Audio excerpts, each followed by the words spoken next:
If you've been following the case of AdrianaSmith in Georgia, she was put on life support in February of this year after being declared brain dead because she was 9 weeks pregnant at the time.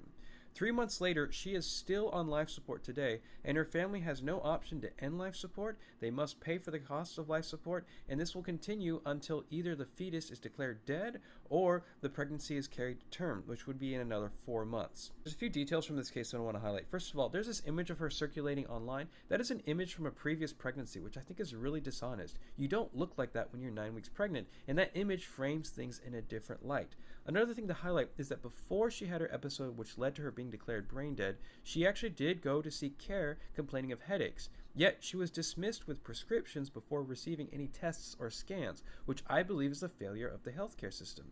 We have seen this before with women, and especially women of color, where their pain or complaints are dismissed at a higher rate than other types of patients, and that's something that needs to be taken into account. Another thing to understand is that the family has no agency in this matter, only the state government does. So because of Georgia's 6-week abortion ban, the family has to watch as their child is being kept alive. And her own mother stated that they might have kept her on life support, but the fact that they had no choice at all is highly concerning. This also raises a great deal of legal concerns. For instance, say that I really want to have a child with someone because I have mental issues and I have this sort of fantasy in my head that someone who does not consent to this really wants to have a child with me.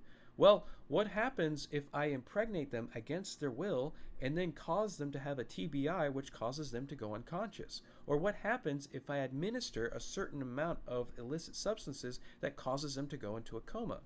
How is that legally ethical if under those circumstances I can impregnate someone and get to choose who I get to impregnate, and they have no agency to consent to this, nor does their family have any agency over mine? There's also a question of indignity to the deceased. For example, if someone dies, you are not allowed to simply take their remains and use them for whatever purpose that you want. There are very clear laws as to how you can handle human remains. So for the state government to declare this being property of the state, I would argue that there's a case to be made that this is an indignity to someone's wishes. There's also the case of Marlise Muniz in the state of Texas. In 2013, she suffered an embolism and was declared brain dead, but she was kept on life support because she was 14 weeks pregnant at the time. Now, Muniz and her partner both worked as paramedics, and she was very vocal that she did not want to be kept on life support. Despite this, and despite the fact that her fetus was most likely non-viable due to the fact that, just like Adriana Smith's pregnancy, it had hydrocephalus, and it was so deformed that they could not determine the fetus's sex, it still took a legal battle and 3 months before she was